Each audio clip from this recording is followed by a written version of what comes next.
नमस्कार मित्रों, कैसे हैं आप सब। फाइनली बिहार एस्टेट 2025 का नोटिफिकेशन आ चुका है।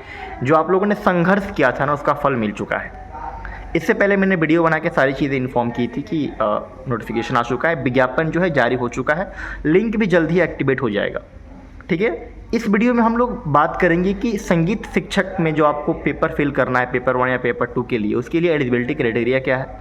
जो आपको कन्फ्यूजन होता है हमेशा प्रभाकर को लेके, विशारद को लेके, 12th को लेके, ये सारी कन्फ्यूजन जो है इस वीडियो को देखने के बाद आपकी दूर हो जाएगी।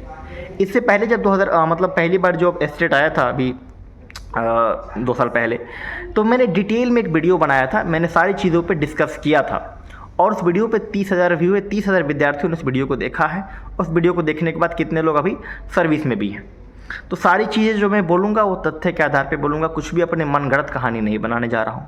फिलहाल मैं इस स्टूडियो से दूर हूँ, तो आपको स्मार्ट बोर्ड पे नहीं चीज़ें बता सकता हूँ। इस वक्त मैं दिल्ली में हूँ, लेकिन इसका मतलब ये नहीं कि मैं स्टूडियो से दूर हूँ तो क्लासेज नहीं चल रही हैं। क्लासेज रेगुलर आपकी चल रही है, एप्लीकेशन पर भी मैम आपकी क्लासेज ले रही हैं और कल से यूट्यूब पर भी क्लासेज स्टार्ट हो चुकी है संगीत शिक्षक भर्ती के लिए। एप्लीकेशन पर एस्टेट प्लस टीआरई के लिए 16 से 21 रुपये का फ़ी था, उसको हटा के हमने 1000 कर दिया है। और एग्जैक्ट अमाउंट बताऊँ आपको तो 9 से 46 रुपये मात्र आपको पेड करने हैं। एस्टेट प्लस टीआरई 4 की बेहतरीन प्रिपरेशन हो जाएगी, सिलेबस वाइज प्रिपरेशन एप्लीकेशन पे हो जाएगी। तो एप्लीकेशन का भी लिंक डिस्क्रिप्शन में है, वहाँ से आप संगीत शिक्षक के लिए क्लासेज भी ज्वाइन कर सकते हैं। ठीक है ना। अब आगे हम लोग बढ़ते हैं। देखिए, 2 प्रकार की चीज़ें हैं। सबसे पहले तो आपके दिमाग में आता होगा कि 50% का क्राइटेरिया क्या है। देखिए, 50% का क्राइटेरिया आपके ग्रेजुएशन के लिए कहा गया है, या अगर आप पेपर 2 फिल कर रहे हैं तो आपके मास्टर्स के लिए कहा गया है। 12th में 50% की क्राइटेरिया का जिक्र नहीं है, तो आपको बहुत परेशान होने की आवश्यकता नहीं है। देखिए, अगर आपका ग्रेजुएशन है तो 50% होना चाहिए। अगर आपका डिप्लोमा अगर आप लगा रहे हैं, जैसे प्रभाकर का 5th ईयर या प्रभाकर का 6th ईयर या विशारद का 5th ईयर लगा रहे हैं, या इस प्रकार से जो समक्ष कोर्सेज लगा रहे हैं एमए में भी, पेपर 2 के लिए भी, तो जो आपका क्वालिफाइंग एग्जाम है, जैसे बीए हो गया, प्रभाकर हो गया, विशारद हो गया, बीपीए हो गया, बीएमयूज हो गया, या मास्टर के लिए जाएँ तो एमपीए हो गया, एमयूज हो गया, एमए हो गया, इन क्वालिफाइंग एग्जाम में आपका 50% नंबर होना चाहिए। तो 50% है या उससे अधिक हो। ठीक है। दूसरा आते हैं, एक कन्फ्यूजन आपका दूर हो चुका है। दूसरा आते हैं, फॉर्म फिल करते वक्त क्या और चीज़ें आ रही हैं। देखिए, 2 प्रकार के विद्यार्थी हैं। एक तो वो विद्यार्थी हैं जिन्होंने 10th 12th अपना बोर्ड एग्जाम से किया हुआ है, और उसके बाद या तो उन्होंने प्रभाकर किया, या तो उन्होंने अपना ग्रेजुएशन कर लिया, या तो उन्होंने प्रभाकर किया, विशारद किया, या तो उन्होंने बीए कर लिया, बीपीए कर लिया, बीएमयूज कर लिया। वो विद्यार्थी हैं। एक वो विद्यार्थी हैं जिन्होंने 10th किया, 10th के बाद 12th नहीं किया, ध्यान रखना है। एक तो वो थे जिन्होंने 12th किया, चाहे वो बिहार बोर्ड से किया, सीबीएसई बोर्ड से किया, जिस बोर्ड से भी किया। एक वो विद्यार्थी आते हैं जिन्होंने 10th किया, 12th किया ही नहीं, और 12th की जगह पर इन्होंने प्रभाकर कर लिया, डिप्लोमा कर लिया, इस प्रकार की चीज़ें कर ली। अब थोड़ा सा बात को समझिएगा। जिन्होंने 10th किया, 12th किया, चाहे किसी बोर्ड से किया हो, वो 10th और 12th के जगह पे अपने बोर्ड का ही लगाएंगे। ठीक है, अपने बोर्ड एग्ज़ाम का लगाएंगे। जिन्होंने 10th किया, 12th किया, वो अपना बोर्ड एग्ज़ाम का लगाएंगे सर्टिफिकेट, और उसके बाद अपना जहाँ पे ग्रेजुएशन मांग रहा है, यहाँ पर वो प्रभाकर लगा सकते हैं 6th ईयर, विशारद लगा सकते हैं 6th ईयर, बीए लगा सकते हैं, बीपीए लगा सकते हैं, बीएमयूज लगा सकते हैं। लेकिन अगर आपने 10th and 12th board exam से किया है तो 10th और 12th में बोर्ड एग्जाम का ही लगाना है, वहाँ पे प्रभाकर डिप्लोमा का नहीं लगाना है। एक कैटेगरी क्लियर हो चुकी है। दूसरी कैटेगरी वाली समझिए, अगर आपने 10th किया, 12th बोर्ड एग्जाम से नहीं किया, तब आप क्या करेंगे। तो उस केस में एक बिहार बोर्ड का पूरा नोटिफिकेशन था, बिहार सरकार का, उसने बता रखा है, टीवी में चीज़ें, वो शायद 2015-16 का नोटिफिकेशन था। तो अब मैं मतलब स्टूडियो पर रहता तो वो नोटिफिकेशन आपको दिखा पाता।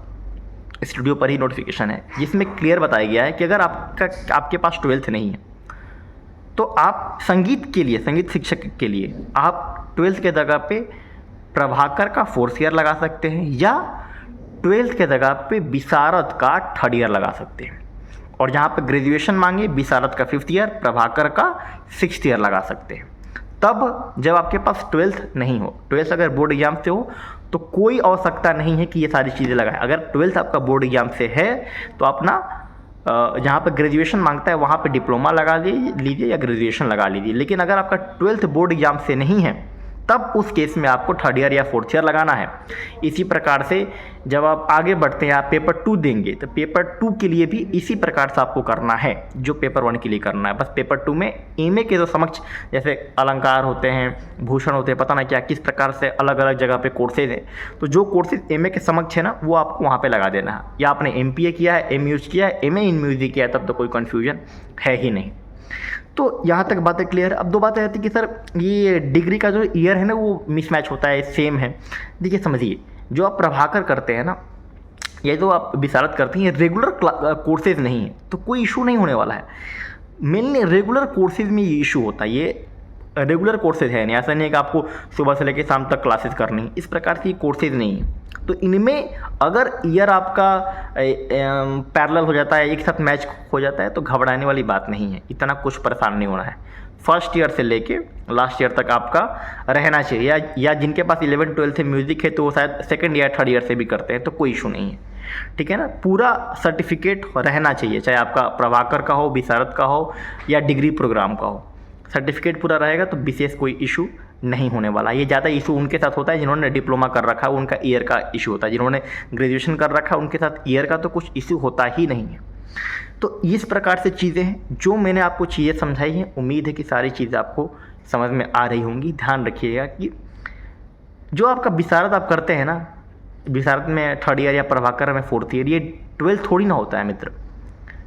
12th के इक्विवेलेंट मान लिया गया सिर्फ संगीत भर्ती के लिए। तो अगर आपके पास 10th एंड 12th है तो आप वही लगाएंगे, नहीं है तब आप 12th में ये सारी चीज़ें लगाएंगे। इसके अलावा बीएड वगैरह की कोई आवश्यकता नहीं है, क्योंकि अभी यूपी एलटी ग्रेड का है तो उसमें बीएड की बात कर दी गई, तो उसमें बहुत सारा कन्फ्यूजन हो गया। बीएड की कोई आवश्यकता नहीं है, किसी प्रकार से और चीज़ों की इसमें आवश्यकता नहीं है। 50% का जो क्राइटेरिया है या पेपर 1 में वो अपना ग्रेजुएशन पे देखिएगा, पेपर 2 में अपना पोस्ट ग्रेजुएशन पे देखिएगा, ठीक है ना। इसके अलावा अगर आपके पास विशारद लगा रहे हैं, प्रभाकर लगा रहे हैं, तो इसमें भी 50% चाहिए, वो भी क्वालिफाइंग एग्जाम है, उसी के बेस पे आपको नौकरी मिल रही है।